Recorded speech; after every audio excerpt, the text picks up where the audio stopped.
1 Corintios 10:13 y Santiago 1, del 12 al 15. En esta noche, en la serie La muerte de la conciencia, el tema girará alrededor de las tentaciones. En esta noche vamos a hablar acerca de las tentaciones de la carne. Dice 1 Corintios 10:13, no os ha sobrevenido ninguna tentación que no sea humana, pero fiel es Dios, que no los dejará ser tentados más de lo que podéis resistir, sino que dará también, juntamente con la tentación, la salida, para que podáis soportar. Santiago 1, del 12 al 15. Bienaventurado el varón que soporta la tentación, porque cuando haya resistido la prueba, recibirá la corona de vida que Dios ha prometido a los que le aman. Cuando alguno es tentado, no diga que es tentado de parte de Dios, porque Dios no puede ser tentado por el mal, ni Él tienta a nadie, sino que cada uno es tentado cuando de su propia concupiscencia es atraído y seducido. Entonces la concupiscencia, después que ha concebido, da a luz el pecado, y el pecado, siendo consumado, da a luz la muerte. Hace 3 o 4 conferencias, cuando iniciábamos esta serie, recordamos que parece que la sociedad que nos rodea ha abandonado o ha perdido o ya no tiene ningún concepto de lo que es el pecado. Los medios de comunicación, la televisión, las revistas, el cine, especialmente el cine, han proyectado una imagen que cada día se deteriora y se pervierte más acerca de lo que es el pecado. Miren, por ejemplo, los siguientes ejemplos. En la película Wall Street, Michael Douglas aparece diciendo que la avaricia es buena. La reina del rap, la cantante Queen Latifah, dijo a una revista de rock muy famosa, ¿qué cosa es el orgullo? ¿Qué acaso el orgullo es pecado? Yo no lo sabía. ¿Quién lo inventó? El cantante Michael Jackson dijo, me encantan los niños menores de edad. Y sabemos que fue acusado en un tribunal de Los Ángeles, California, por pedofilia, o sea, por tener relaciones sexuales con menores de edad. La conductora de televisión tan famosa, Cristina, dijo en uno de sus programas, las orientaciones sexuales, entre comillas, de la gente le pertenecen a la gente misma. Nadie debe meterse con un homosexual o con una lesbiana porque simplemente tienen diferentes estilos de vida. No cabe duda que vivimos dentro de una sociedad donde las preferencias individuales de una persona determinan su línea entre el bien y entre el mal. Si alguien es homosexual, su moral tiene que ser totalmente cambiada. Si alguien es lesbiana, tiene que tener una moral que se adapte a su manera de vivir y tiene que adoptar una forma de vivir que sea contraria a lo que en la Biblia se llama la regla o la norma de Dios. La semana pasada hubo una manifestación en París de todo el movimiento gay, homosexuales y lesbianas. Aquí ahora que estaba el señor Del Mazo, el candidato del PRI al gobierno del Distrito Federal, junto con ellos caminó una gran multitud de homosexuales y lesbianas que querían también en la Alameda hacer su manifestación. Se subieron a las estatuas, iban todos los hombres vestidos de leotardos, en bikinis, en tangas, pintados. Y como decía un cronista de la televisión muy famoso hace 2 días, está bien que nosotros en un país donde hay democracia permitamos la libertad, pero también es muy importante que nosotros sepamos que el exceso de libertades nos llevan a la anarquía. Entonces vean ustedes políticamente, igual que bíblicamente, el equilibrio. No permitir ciertas cosas, caemos en la dictadura, y permitir demasiado, caemos en la anarquía. Así pasa con la Biblia. En la Biblia aceptamos muchas cosas de Dios. No permitir nada es caer en la dictadura. Permitir que todo se vale es la anarquía. Dios nos muestra que tenemos que ser equilibrados, que tenemos que ser balanceados, probar los espíritus, medir todo y caminar muy cerca con Dios para no perder el camino. Pero nuestra sociedad ya no tiene esos valores. La sociedad que nos rodea ya no le interesa qué es bien o qué es mal, qué cosa es bueno o qué es malo, qué es agrio o qué es dulce. El profeta Isaías, hace 2750 años, en el capítulo 5 de su libro, dijo: ¡ay de aquellos que le llaman a lo agrio dulce, a lo dulce agrio, a lo amargo salado y a lo bueno malo y a lo malo bueno! Que cambian los valores y que comienzan ellos a tratar de establecer su estilo de vida. Esta sociedad que nos rodea ya no define el pecado como algo moral, sino como algo totalmente subjetivo. La frase más famosa es la siguiente: si te sientes bien, hazlo. Es la frase de moda. La gente actual ama el pecado, vive en el pecado, se deleita en el pecado y harán todo lo posible por defender el pecado. Los jóvenes de atrás, les voy a pedir que dejen de platicar, por favor. Les suplico que por favor pongan atención al mensaje. Hasta aquí se oye toda la conversación. Para los cristianos, la filosofía que tengamos, los pensamientos que tengamos, la moda y la cultura que nosotros tengamos, no es la excusa del mundo para cambiar nuestro estilo de vida. Si el mundo se pone minifalda, tú no tienes por qué ponerte minifalda. Si el mundo tiene estas costumbres, tú no tienes por qué seguir costumbre. La Biblia dice en Romanos 12:2 que debemos de transformar nuestra manera de pensar. Debemos de pensar como piensa Dios, y las normas de Dios para la pureza, para el estilo de vivir y para la forma de vestir son muy elevadas porque son diferentes a las modas del mundo y a los estilos de vida del mundo.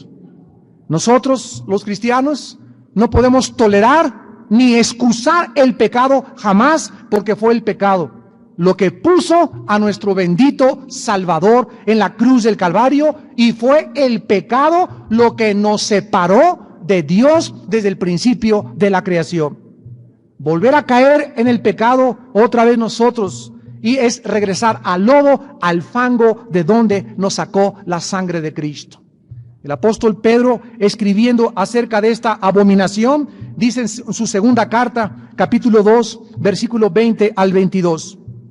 Ciertamente, y está hablando de personas que se decían cristianas, si habiéndose ellos escapado de las contaminaciones del mundo por el conocimiento del Señor y Salvador Jesucristo, enredándose otra vez en ellas son vencidos, su postrer estado viene a ser peor que el primero.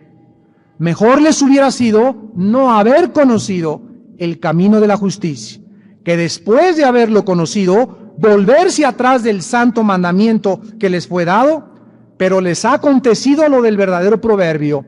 Y vean ustedes que la Biblia usa términos muy, pero muy crudos y muy crueles aparentemente. Les ha parecido o les ha acontecido lo que a los perros. El perro vuelve a su vómito y la puerca lavada a revolcarse en el cielo, en el cieno. Estas palabras las usa el Espíritu Santo para que nosotros podamos ver la crudeza con la cual Dios ve cuando tú regresas y caes otra vez en tu pecado. Dios dice: no te conviertas en un perro, ni tampoco en un puerco. El concepto de Dios es que la persona que regresa a su pecado es exactamente como un perro. Lo dice Dios. ¿Para qué? Para que pueda ser sacudido y entender que así como el perro después de que vomita regresa otra vez a lo mismo, así es la persona que, conociendo que no debe comerse eso, regresa a comerse de lo cual Dios lo salvó anteriormente. El puerco, aunque lo vistas de seda, ¿verdad? Dice el dicho: mona se queda, puerca se queda. Lo lavas y le pones perfume al puerco, pero regresa al lodo. ¿Por qué el perro regresa al vómito y por qué la puerca en el lodo le gusta revolcarse? Porque es perro y porque es puerco, ¿verdad? Tiene que convertirse en canguro el perro, o en gato o en tigre, para que no le guste el vómito. Pero mientras sea perro, regresará a comerse el vómito, y mientras el puerco sea puerco, regresará a revolcarse en el lodo. Entonces nos está hablando que estas personas de 2 Pedro capítulo 2 nunca fueron cristianas. Hay mucha gente que usa este versículo para decir que la salvación se pierde. La salvación no se puede perder, lo hemos explicado teológica, exegética, bíblicamente, ¿verdad? Lo que Dios comienza lo termina, tenemos una herencia eterna, y aquí habla claramente de que la persona que regresa después de haber conocido el Evangelio y haber sabido que Cristo salva y regresa a sus pecados y ahí se queda tirado en sus pecados, nunca fue salvo. Su naturaleza nunca fue cambiada. Porque si el perro le cambiara la naturaleza, ya no regresaría a comerse el vómito. Dios nos cambia la naturaleza y nos pone la naturaleza divina para que vivamos una vida de obediencia y una vida santa delante de sus ojos. Vamos a comenzar en esta noche a contestar algunas preguntas para comenzar a tratar la naturaleza de las tentaciones. ¿Podemos vencer las tentaciones? Los cristianos estamos más conscientes de las tentaciones que las personas no creyentes. Es lógico, ¿verdad? ¿Por qué? Porque la persona que no es cristiana no tiene la sensibilidad, ¿verdad?, ante el pecado y sus acechanzas. La Biblia nos muestra que nosotros estamos rodeados de tres enemigos. El diablo, que como león rugiente, primera de Pedro 5:8, anda buscando a quien devorar. En segundo lugar, el mundo, todo lo que nos rodea, la televisión cuando la prendes, todas las tentaciones, los anuncios en el periférico, la publicidad, estamos bombardeados para todo está preparado a tu alrededor, en el metro, donde vayas, al cine, todo está preparado para hacerte caer. Dice 1 Juan 2:15 al 17, no amen al mundo ni las cosas que están en el mundo. Los deseos de los ojos, los deseos de la carne, la vanagloria de la vida, el poder, el lujo, la popularidad, no provienen del Padre, provienen del mundo. Y el mundo pasa y sus deseos, pero el que hace la voluntad del Padre permanece para siempre. Entonces estamos rodeados, en primer lugar, del diablo, un ser invisible, después visiblemente rodeados de tentaciones, y para acabarla de amolar, dentro de nosotros, que fue el tema de hace 8 días, la carne está, dice Romanos 7, del 17 al 23, dentro de nosotros, pidiéndonos, rogándonos, jalándonos, tratando de hacernos caer, que le demos gusto. ¿Somos culpables cuando caemos en alguna tentación? Pregunta. ¿O le podemos echar la culpa al diablo? El diablo me hizo caer, el diablo es tan poderoso que me hizo caer. Mi carne es tan débil que me hizo caer. El mundo, hay tantas tentaciones, hermano, que no pude, me tuve que ir con Panchita. No resistí la tentación de irme con Panchita. ¿Saben ustedes, hermanos, que la Biblia nos enseña lo contrario? La Biblia nos enseña que tenemos los recursos necesarios para que nadie diga que Satanás es más poderoso. Tienes un recurso en el Espíritu Santo, porque el Espíritu que nos ha dado Dios es de poder, de dominio propio. Y no importa la acechanza ni los millones de demonios, mayor es el que está dentro de nosotros. Más poderoso es que está el que está entre nosotros, y jamás digas, el diablo me hizo caer, sino que tú, de tus propias concupiscencias, de tu propia carne no controlada, lo vamos a ir desarrollando poco a poco, caíste en esa tentación. Ninguna tentación es tan poderosa como para no poder vencer a Satanás. Satanás no es tan poderoso que no lo podamos resistir, y nuestra carne no es tan débil que no podamos nosotros caer víctimas de su debilidad. Esta es la mentira más grande que existe en el mundo cristiano. En 1 Corintios capítulo 10, versículo 13, la Biblia nos confirma lo que acabamos de decir. No os ha sobrevenido ninguna tentación que sea sobrenatural, que esté más allá de tus fuerzas, que seas incapaz de vencerla. Y la Biblia dice que no sea humana. Ninguno de nosotros vamos a ser tentados más allá de nuestra humanidad. Las tentaciones de las cuales estamos rodeadas son humanas. No son sobrenaturales, ni marcianas, no es más fuerte la capacidad.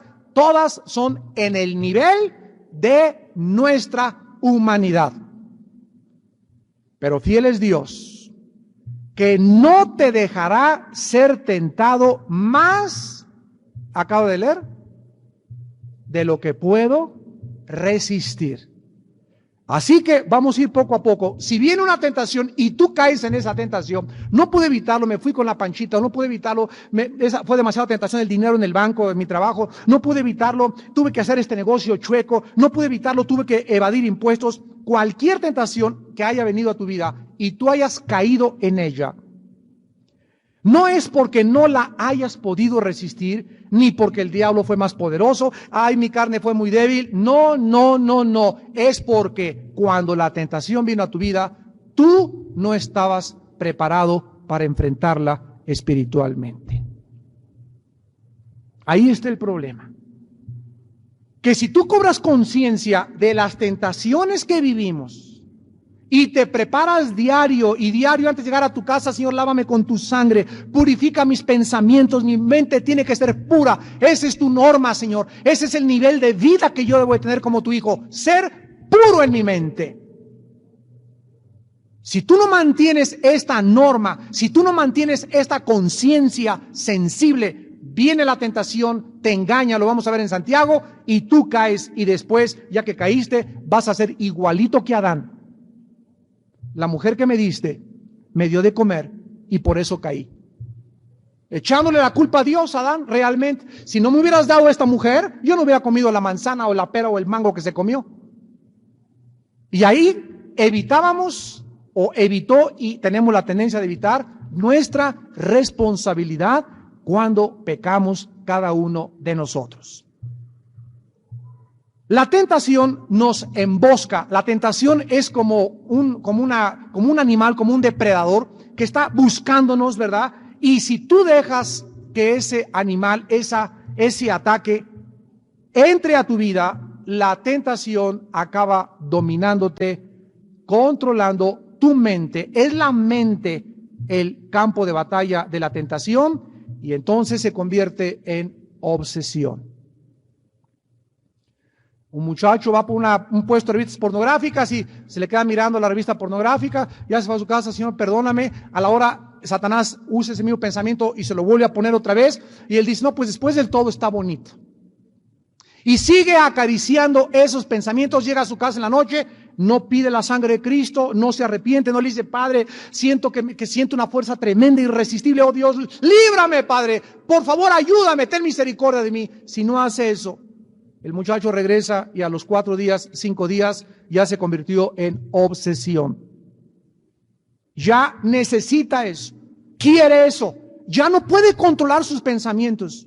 Y entonces es seducido, toma la manzana, toma la revista, toma la secretaria, toma la mujer extraña, toma el hombre extraño, toma el dinero indebido y en ese momento, al tomarlo, muerdes el anzuelo. Somos seducidos y muertos porque el pecado dando a luz, da luz la muerte. La palabra tentación en 1 Corintios 10:13, no os ha sobrevenido ninguna tentación, es la palabra griega peirasmos, con P de papá, peirasmos. Y significa prueba o tentación, pero las pruebas y las tentaciones, aquí es muy importante esto, las pruebas y las tentaciones son dos caras de la misma moneda. Siempre hay que entender que Dios nos prueba, el diablo nos tienta. Y les voy a decir cómo funciona. Dice la Biblia que no ha venido a mi vida una tentación que no es humana. O sea, aquí está hablando de armas que el enemigo nos avienta o del mundo que está bajo su control. Y cuando yo voy en el periférico veo un anuncio, una mujer muy bonita o un bikini, o estoy en la playa en Acapulco, estoy viendo los bikinis, etcétera, etcétera. Cuando una tentación, no importa el origen o la clasificación, me asalta mi mente, en ese momento esa tentación es una prueba. Es una prueba que Dios está permitiendo. Dios no me la manda. Dios permite que yo enfrente esa tentación. Si yo paso con 10 y evito esa tentación, esa prueba se convierte en una bendición. Pero si yo caigo y cedo a esa tentación, entonces realmente es una tentación. La vida está llena de pruebas y cada una de las pruebas son tentaciones potenciales. Un ejemplo puede ayudarnos a entender esto. Un joven llega a una oficina y ve una cantidad ahí en el escritorio de 1,000 pesos en un sobre y ve que no hay nadie en la oficina, él es el último en irse a la oficina, entonces toma el sobre y en su corazón dice: voy a llevarme este dinero, me lo voy a guardar y mañana al otro día lo voy a devolver. Pero sin embargo, al llevarse ese sobre, en el camino el diablo lo puede atacar y le puede hacer que él comience a pensar: mira nada más ese dinero, ¿verdad? ¿Cuánto dinero? Nadie se va a dar cuenta, etcétera, etcétera.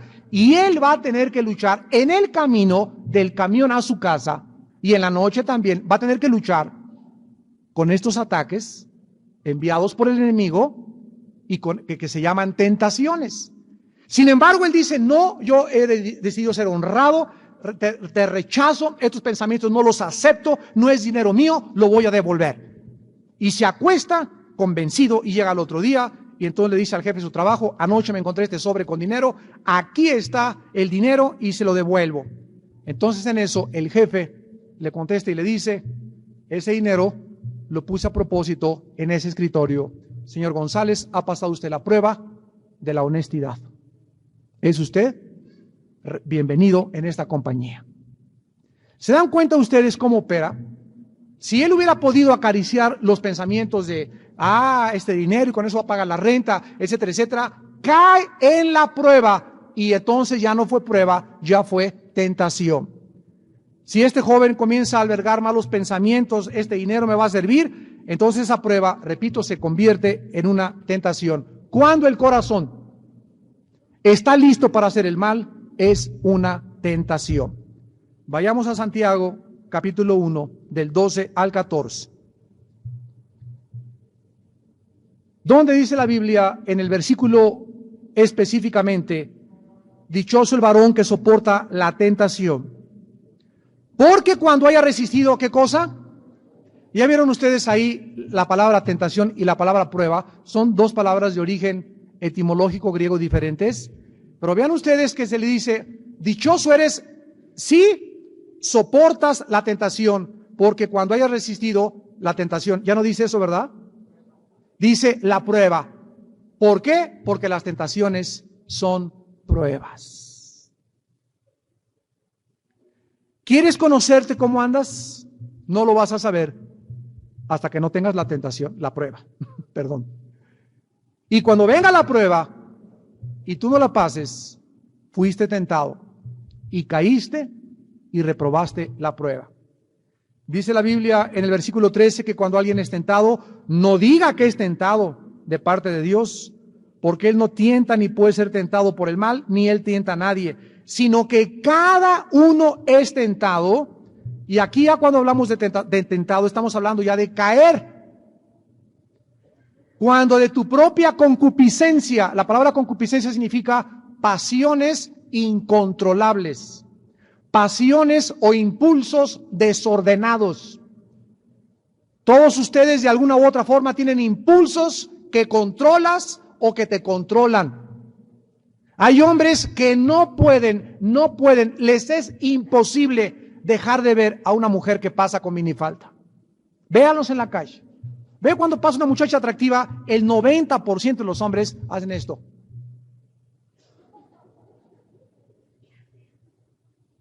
No pueden, no pueden controlar sus ojos.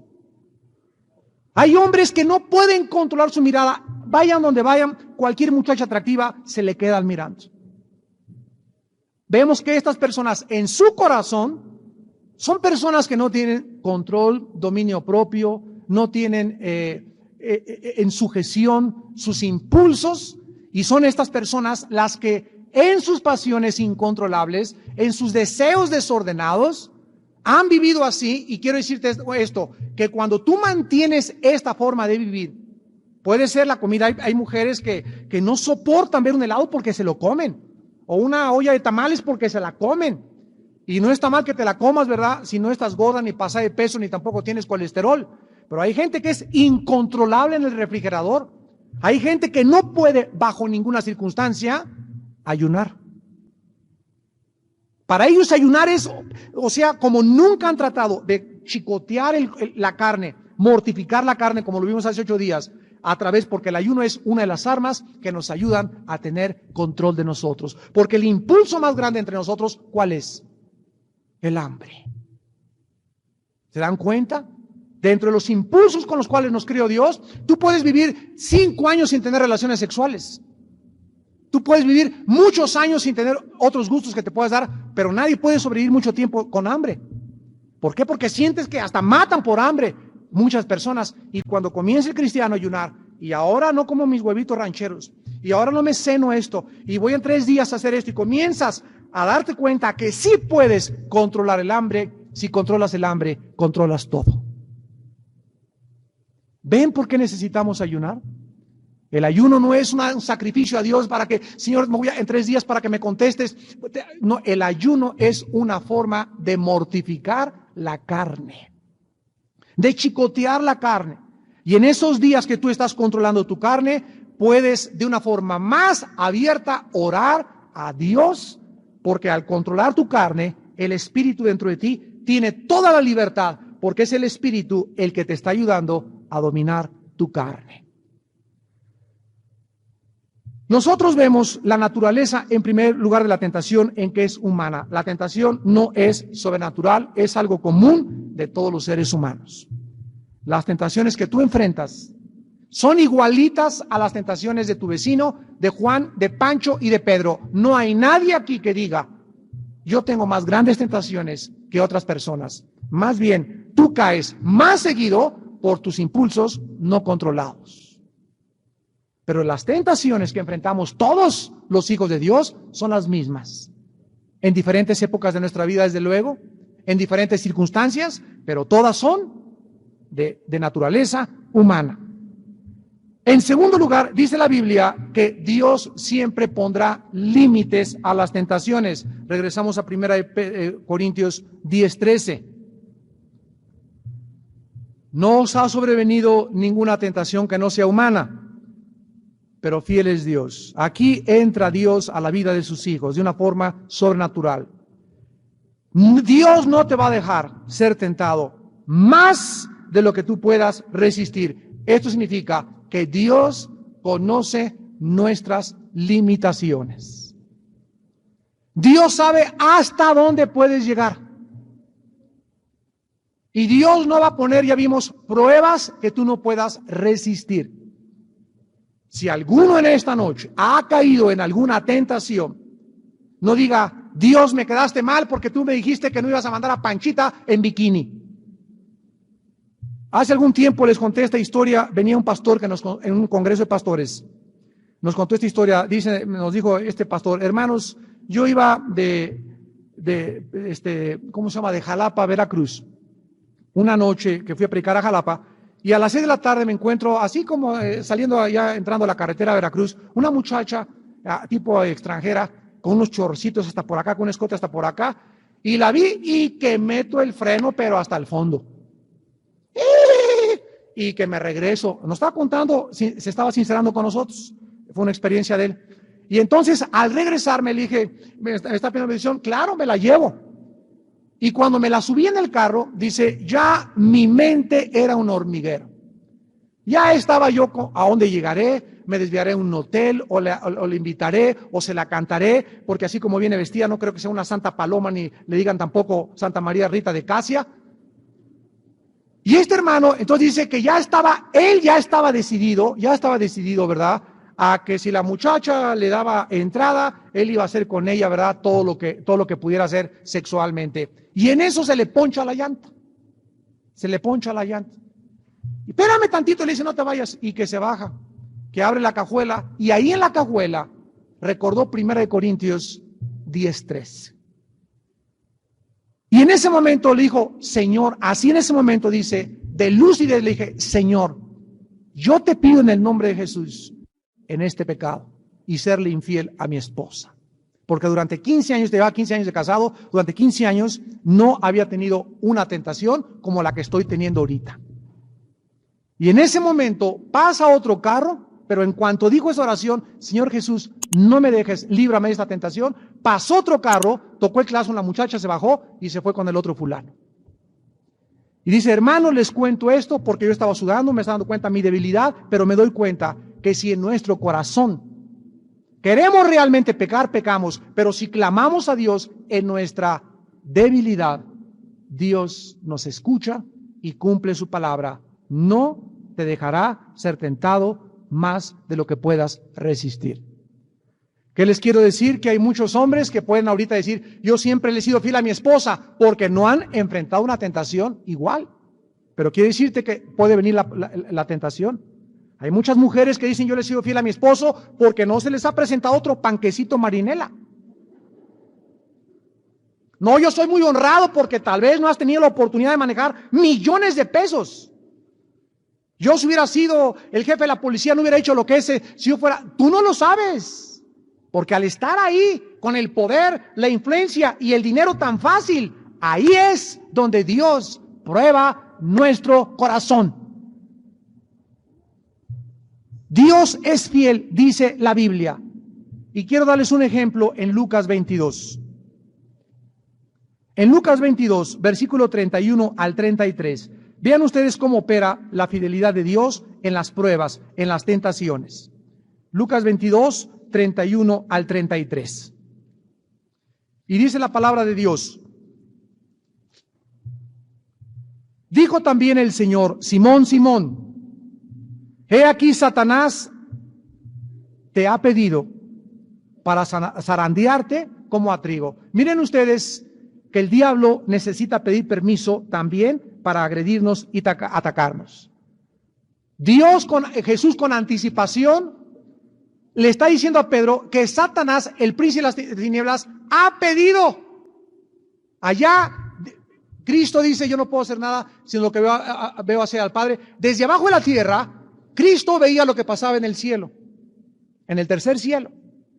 Y no le llames visión de rayos X, Superman, ¿verdad? Sino que el Hijo de Dios podía tener contacto con el Padre a millones de kilómetros en espíritu y saber lo que pasaba. Y cuando Satanás se presentó igual que con Job y le dijo al Padre, déjame zarandear a ese mocoso que está siguiendo a tu hijo allá abajo, Jesucristo le comunicó a Simón el mismo pensamiento. Allá Satanás está pidiendo permiso para zarandearte. Versículo 32. Pero yo he rogado por ti. Yo voy a interceder en tu prueba. Yo voy a pedirle al Padre que cuando Él venga te fortalezca. Y vino la prueba. Dice el versículo 32, he pedido, he rogado que tu fe no falte. Y tú una vez vuelto, confirma a tus hermanos. Pedro le contesta y le dice, Señor, dispuesto estoy a ir contigo no solo a la cárcel, sino también a la muerte. Cuando Jesús le asegura a Pedro que lo va a traicionar, Pedro le contesta y le dice, no, imposible que pase eso. ¿Ustedes creen que la oración de Cristo fue contestada? Cuando le prometió a Pedro, voy a orar para que tu fe no falte, bueno, Pedro efectivamente fue zarandeado. ¿Qué significa eso? Que traicionó a Cristo. Pero gracias a la oración de Cristo, Pedro fue restaurado, se arrepintió y regresó a la comunión de la iglesia con sus hermanos. Esa misma tarde, en Juan 17, Cristo en la misma tarde estaba orando en el jardín en Getsemaní. Y oró por sus discípulos. Dice Juan 17, versículo 12, cuando estaba con ellos en el mundo, yo los guardaba en tu nombre. A los que me diste, yo los guardé.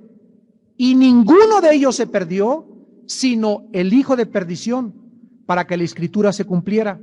En otras palabras, los discípulos habían sido guardados mientras Jesús estuvo con ellos por un poder sobrenatural, y solo Judas había sido dejado aparte porque Judas nunca fue un creyente.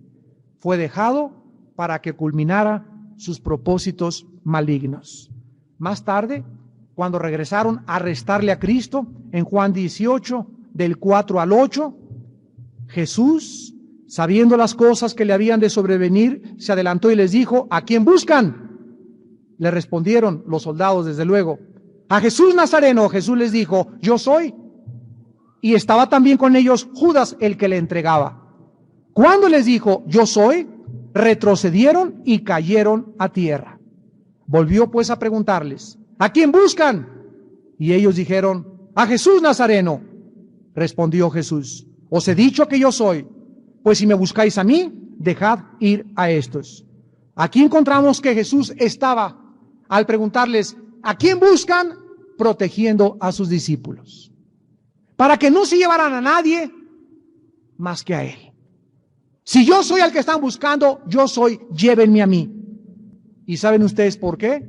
Para que se cumpliera la Escritura, versículo 9, para que se cumpliera aquello que había dicho: de los que me diste, no perdí ninguno. Hermanos, en Jesucristo, esto significa lo siguiente: que si Jesucristo no hubiera orado al Padre para que guardara a sus discípulos y los hubieran arrestado junto con Él, ellos no estaban preparados espiritualmente para soportar la prueba. Lo hubieran traicionado todos hubieran participado y hubieran estado demasiado débiles para poder haber soportado la prueba y hubieran abandonado su fe. Jesús se aseguró que no atravesaran esta prueba. Fiel es Dios, que no dejará que ninguna tentación vaya más allá de lo que podamos resistir. La oración de Cristo ayudó que estos discípulos no fueran arrestados y no atravesaran una prueba de la cual no estaban preparados. Y finalmente, dice 1 Corintios 10:13, la naturaleza de la tentación es humana. Dios intervendrá para que no pasemos pruebas que Él sabe que no podemos pasar. Y finalmente, Dios nos da siempre. Dios va a proveer, como le proveyó a este hermano en la carretera, que el momento en que pasó el otro carro no fue accidental, era de Dios. Cuando él dijo: Señor, cumple tu promesa, Dios le dio la salida, y sabía Dios que si no venía otro carro por esa muchacha, este hermano pastor se hubiera ido con ella. Porque el hermano, en el momento en que iba manejando de regreso a Veracruz, nos dijo finalmente: tenía 3 días sin orar y me había venido a dar conferencias a Jalapa peleado con mi esposa.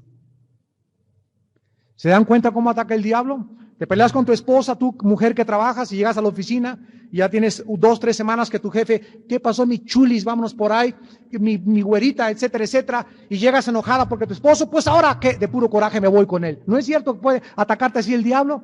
Entonces ahí, cuando tú eres atacada y cuando Dios sabe que en tu debilidad puede decirte, Dios te puede en ese momento proveerte una salida para que te escapes. Y no caigas gobernada por tus emociones incontrolables en el adulterio para vengarte de tu esposo. La salida para escapar de la tentación la dice 1 Corintios 10:3. Fiel es Dios, que no los dejará ser tentados más de lo que podéis resistir, sino que dará también, juntamente con la tentación, la salida. Y vean la última frase: para que la puedan soportar. ¿Cómo puede uno vencer las tentaciones? Soportándolas. ¿Has sido tratado mal y alguien ha sido muy injusto contigo? ¿Y qué? Sopórtalo. Alguien te insultó y no puedes perdonarlo. ¿Y qué? Perdónalo. Soporta los agravios, soporta la persecución, soporta las calumnias, soporta los desprecios de tu cuñada, de tu abuela. Hay una salida, hay una salida. Y es que si tú lo soportas, está la salida. Pero si te enojas y me voy a vengar, etcétera, etcétera, le cierras a Dios las salidas y caes en la tentación. Y dice en Efesios 4, no cedas terreno al diablo. Airaos, pero no pequéis, ni le deis lugar al diablo. O sea, enójate, todos nos enojamos, porque es humano enojarse, es de hombres enojarse, es de mujeres enojarse. Moisés se enojó, Abraham se enojó, David se enojó, los grandes hombres de Dios han enojado, han explotado por enojarse. Moisés no entró a la tierra prometida porque se convirtió en algo continuo. Pero una vez que te enojas, cálmate. Ya que no tengas 2 días enojada, porque ya le abres la puerta a Satanás y le cierras la salida a Dios.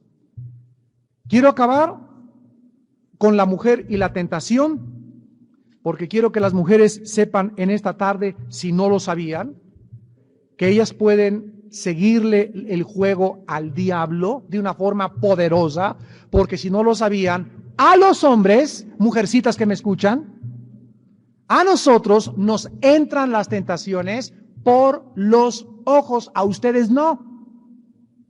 Tú puedes ver a Charles Atlas o a Rambo y pues ya lo viste, pues sí está bien, ¿verdad? Pero un hombre no puede ver a una mujer ni en bikini, ni con escote, ni pompona que anda como licuadora moviéndose, porque relincha como caballo, con piernas cruzadas y con minifalda. ¿Cuál es el problema de la minifalda? Que si la tienes hasta acá te sientas, hasta acá se te sube.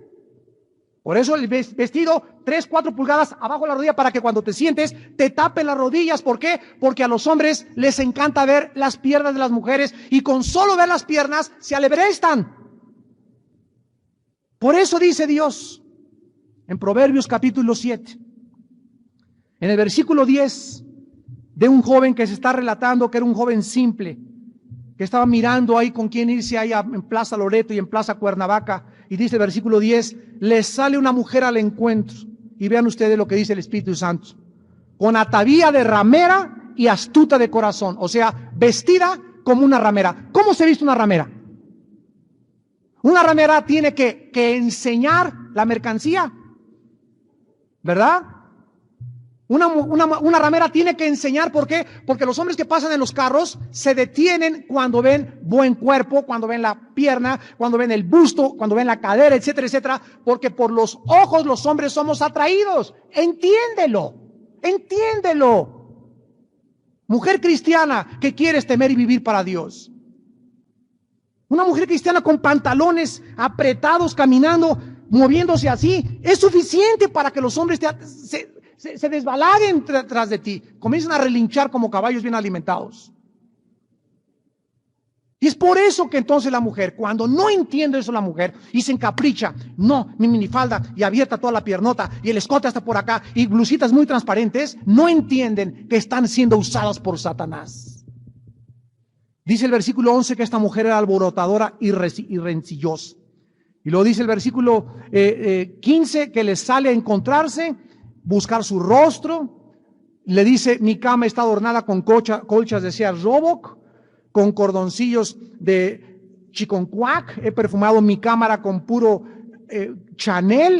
Ven, versículo 18, embriaguémonos de amores hasta la mañana, alegrémonos en amores, porque el marido no está en casa. Esta mujer era una mujer casada. No una prostituta que viviera de la prostitución. La mujer de Proverbios 7 es la mujer casada que por la forma de vestirse, segurísimo que el marido se fueron peleados y ella tiene la costumbre hace muchos años de vestirse como ramera. Y le sale un chavalón por ahí y comienza la tentación, viene el diablo y te arrastra y te lleva. Dice el versículo 21, lo rindió con su suavidad y sus palabras. Versículo 22, al punto se marchó tras ella, como va, ¿quién? El buey. Dice el Señor que eres un buey. Cualquiera de ustedes que siga una mujer así, dice la Biblia que es un buey, no lo digo yo. Y dice el versículo 22, y como el necio a las prisiones para ser castigado. Por eso dice en Primera de Timoteo capítulo 2, el Espíritu Santo. Y depende de ti, mujer que me escuchas, si obedeces a Dios o obedeces a Satanás. Dice Primera de Timoteo 2, 9.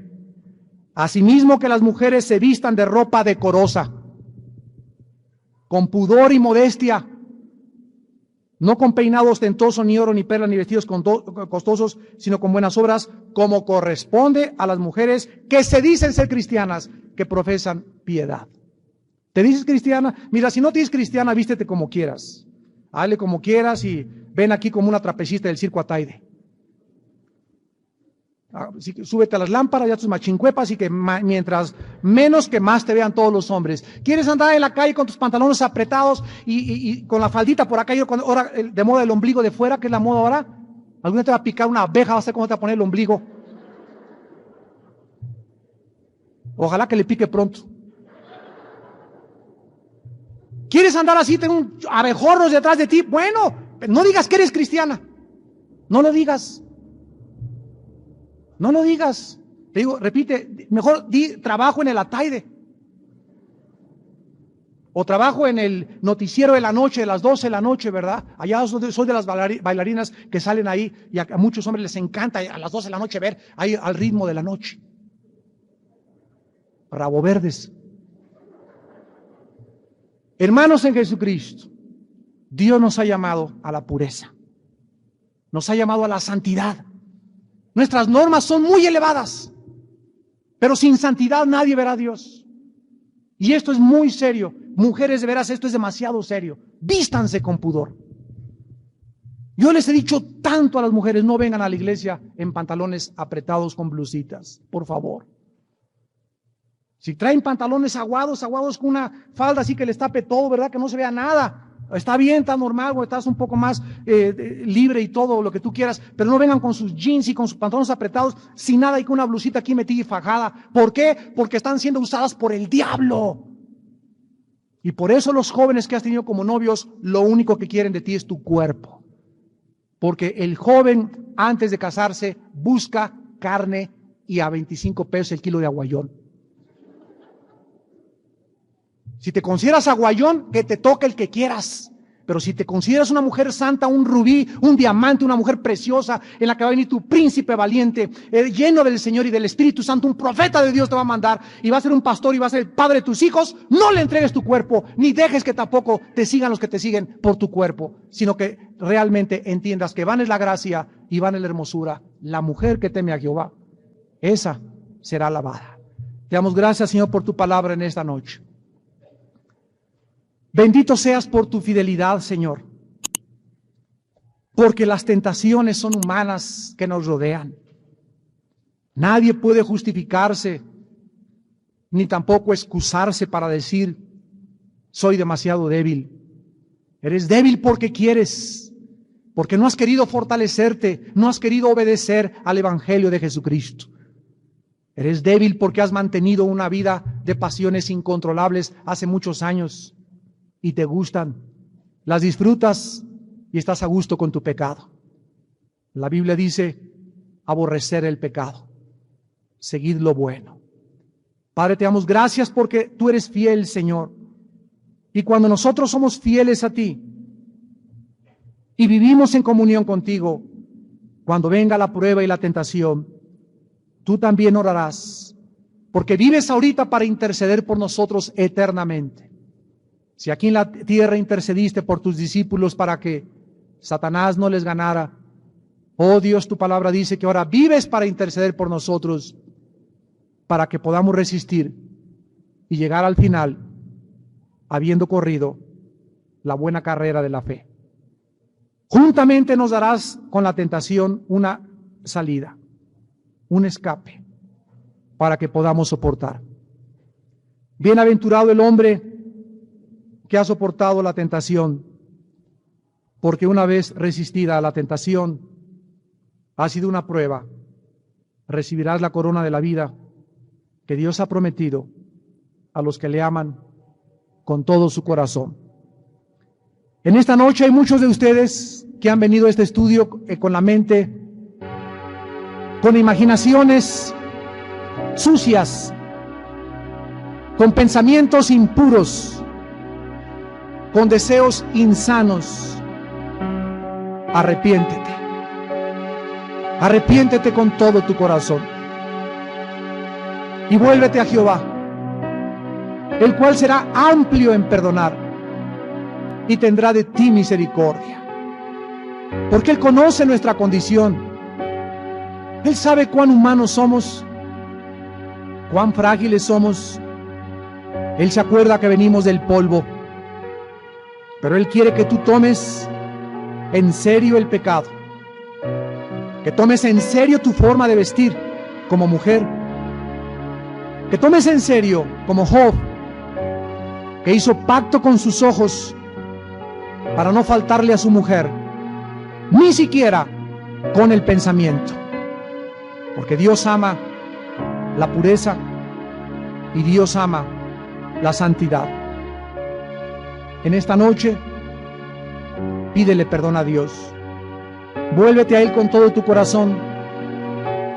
Confiésale en este momento tu pecado y la sangre de Cristo nos limpia de toda maldad. Vete en paz a tu casa, entrena tu mente, desarrolla buenos hábitos, fortalece tu corazón, decide no mirar más, desarrolla en ti un espíritu de sometimiento al Espíritu Santo y Dios te honrará. Y cuando vengan tentaciones más fuertes, dichoso serás llamado, porque soportaste la tentación. Nos despedimos con tu paz, Señor Jesús, que vives eternamente, para pedirle a tu Padre que no caigamos en el mal. Gracias por tu fidelidad. Amén.